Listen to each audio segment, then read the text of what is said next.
जो कथा भागवत में भगवान के विषय में बताया जाता है।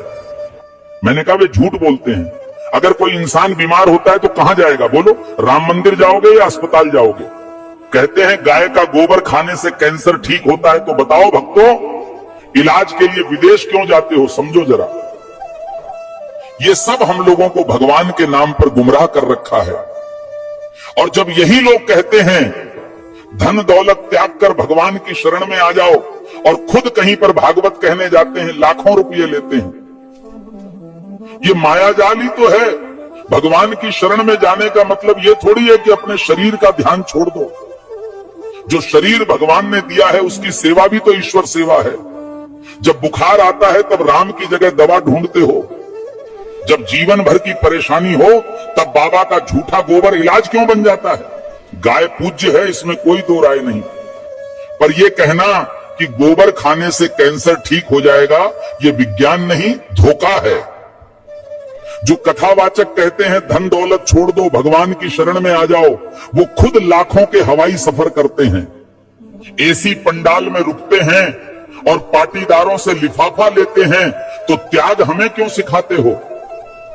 तपस्या की राह हमें क्यों दिखाते हो, जब खुद तुमने उसका कोई अनुसरण नहीं किया?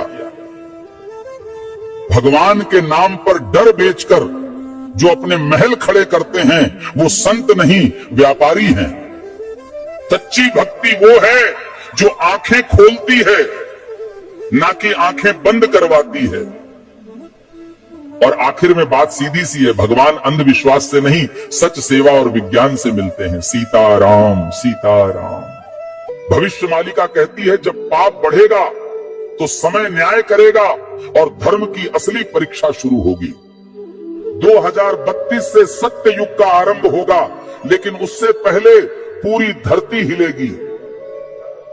प्यारे भक्तों, 2 सूरज दिखेंगे आकाश में, पर उनमें से एक सूरज नहीं, विनाश का दूत होगा। बंगाल की खाड़ी में गिरेगा अग्निपिंड और समंदर उठकर धरती को लील जाएगा। 7 रात तक सूरज नहीं उगेगा, चांद नहीं दिखेगा, बस अंधकार होगा और भय। जिसे तुम प्राकृतिक आपदा कहोगे, तीसरा विश्व युद्ध दस्तक दे चुका है। शब्द नहीं अब शस्त्र बोलेंगे। भारत पर हमला होगा, परंतु धर्म की धरती कभी झुकेगी नहीं, क्योंकि भगवान कल्कि का अवतार होगा। जो शरण में आएगा बच जाएगा, जो अभिमान में रहेगा मिट जाएगा। प्यारे भक्तों, भविष्य मालिका चेतावनी नहीं, ये वक्त की आवाज है। जो सुन लेगा वही कल को देख पाएगा। धर्म अब उपदेश से नहीं बचेगा, धर्म बचेगा तो तुम्हारे कर्म और श्रद्धा से। जो अब भी सो रहे हैं, समय उन्हें जगाएगा नहीं, बल्कि बहा देगा इतिहास की धूल में।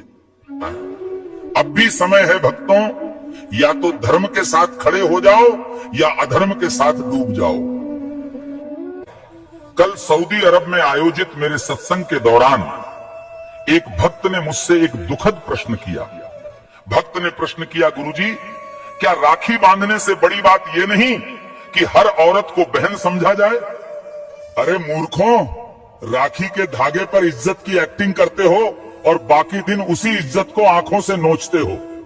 राखी का धागा इज्जत का प्रतीक है, पर नजरें ही इज्जत न दें तो वो धागा क्या करेगा?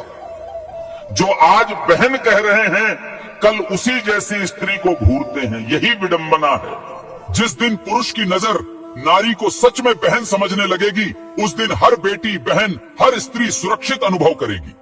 भाई कहे जाने से कोई बड़ा नहीं बनता, उसके विचारों और दृष्टिकोण में सम्मान हो, यही सच्ची मर्दानगी है।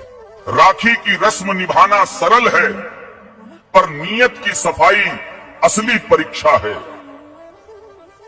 हे प्रभु, जो स्त्री को देखकर गंदे ख्याल लाता है, वो कभी भाई नहीं बन सकता।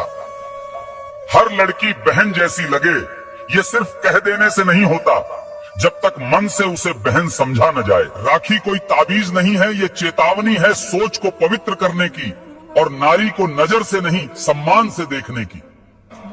जिस पुरुष की मर्दानगी किसी नारी की रक्षा न कर सके, वो राखी के धागे का भी हकदार नहीं होता। उनके भक्त हो या डर के गुलाम, शर्म करो। हनुमान जी ने रावण को जला दिया, तुम आंख फड़कने से कांपते हो। अगर आज हनुमान जी को कुछ कहना होता